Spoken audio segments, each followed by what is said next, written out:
Faly miarabantsika fanilo Madagasikara manerana ny nosy.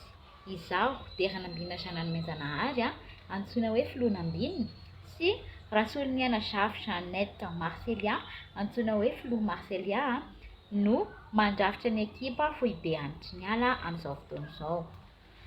Mankalaza ny Safer Internet Day na koa hoe andron'ny internet azo antoka isika amin'izao fotoana izao. Nankalaza antsika tamin'ny alalan'ny fifaninanana anjotra izany ka voaresaka tao anatin'izany ny resaka fehitenda. Izany indrindra no hitondrako fanazavana amintsika eto hoe inona moa no mahatonga antsika hanao fehitenda.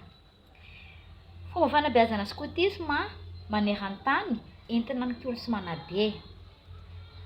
Anisan'ny fanehoana mampiavaka antsika amin'ny fikambanana hafa. Maneho ny maha-mpikambana feno sy ara-dalàna antsika, mariky ny fisinvondrona sy tafika skoto iray. Marika ny fandraisana andraikitry ny tsirairay sy ny fahaiza-manao izay ananany. Ho antsika atao fanilo Madagasikara dia mampiasa isika ny fehitenda, folara sy ny kravaty ary ny nœud.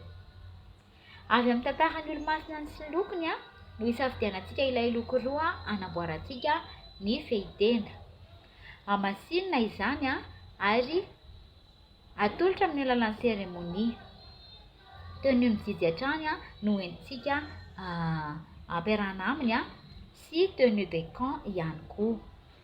Fanampina fanamiana no nilazany Baden Powell ny fehitenda ary hoy hatrany izy hoe afaka hanamboarantsika sy hanaovantsika zavatra anarivony maro toy ny famonjena voina sy hanaovantsika fanaingoana ihany koa na koa hoe décoration. Toy izao ny fomba famatorana ny foulard.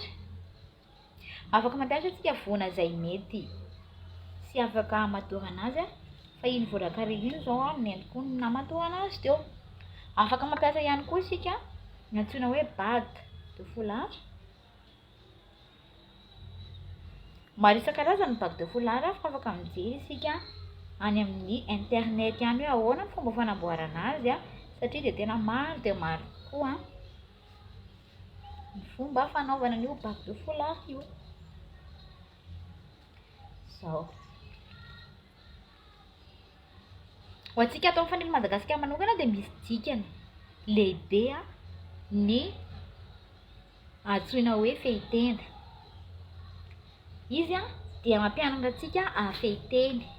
Afehy miteny rehetra izay alokon'ny hovavantsika io satria ny Ntaolo mihitsy no nilaza fa avadibadiny pito ny lela izay vao miteny.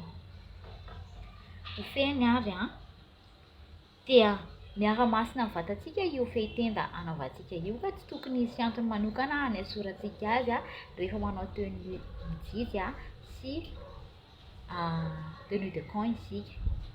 Misy manko mieritreritra fa tokony ho esorina izy io ohatra rehefa mandeha mankany amin'ny trano fivoahana isika.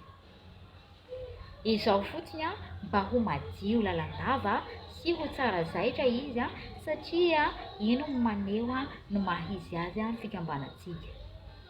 Misaotra betsaka.